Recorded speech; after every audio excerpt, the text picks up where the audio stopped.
Hello मेरे प्यारे बच्चों, कैसे हैं आप।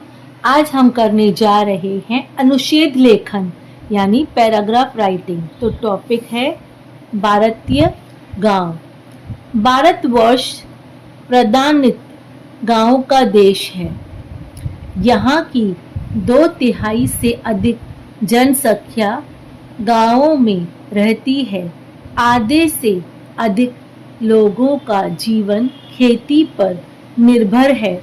इसलिए गांवों के विकास के बिना देश का विकास हो ऐसा सोचा भी नहीं जा सकता।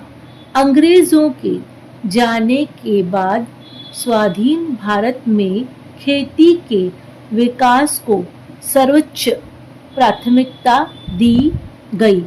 1952 में जब पहली पंचवर्षीय योजना का आरंभ हुआ तो उसमें खेती के विकास पर सबसे अधिक ध्यान दिया गया। खेती के विकास के साथ साथ ग्राम विकास की गति भी बढ़ी। आज भारत के अधिकांश गांवों में पक्के मकान पाए जाते हैं। किसानों के पास कृषि कार्य करने के आधुनिक साधन हैं। किसानों की आय भी बढ़ी है। ग्राम सुधार की दृष्टि से शिक्षा पर भी पर्याप्त ध्यान दिया जा रहा है।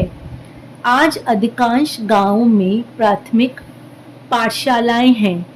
जहां नहीं है वहां भी पाठशाला खोलने के प्रयत्न चल रहे हैं। किसानों की दयनीय स्थिति का एक प्रमुख कारण ऋण है। सेठ साहूकार थोड़ा सा कर्ज किसान को देकर उसे अपनी फसल बहुत कम दाम में बेचने को मजबूर कर देते हैं।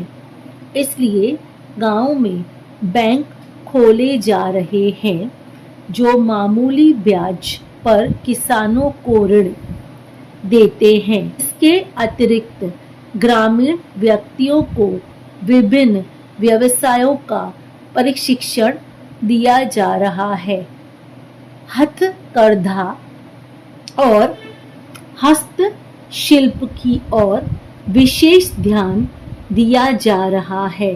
विचार यह है कि छोटे उद्योगों और कुटीर उद्योगों की स्थापना से किसानों को लाभ मिले। पहले गांव में यातायात के साधन बहुत कम थे। गांव से पक्की सड़क 15 से 20 किलोमीटर दूर तक हुआ करती थी। कहीं कहीं रेल पकड़ने के लिए ग्रामीणों को 50 से 60 किलोमीटर तक पैदल जाना पड़ता था। अब धीरे धीरे यातायात के साधनों का विकास किया जा रहा है। फिर भी ग्रामीण सुधार की दिशा में अभी बहुत कुछ किया जाना बाकी है। वास्तव में इस दिशा में जितना कुछ किया जाए कम है। हमें यह बात नहीं भूलनी चाहिए कि गांव के विकास पर ही देश का विकास निर्भर है। तो यहाँ पर हमारा भारतीय गांव फिनिश हो जाता है। तो कैसा लगा मेरा वीडियो? अच्छा लगा तो प्लीज़ लाइक शेयर और सब्सक्राइब कर दीजिए। Thank you.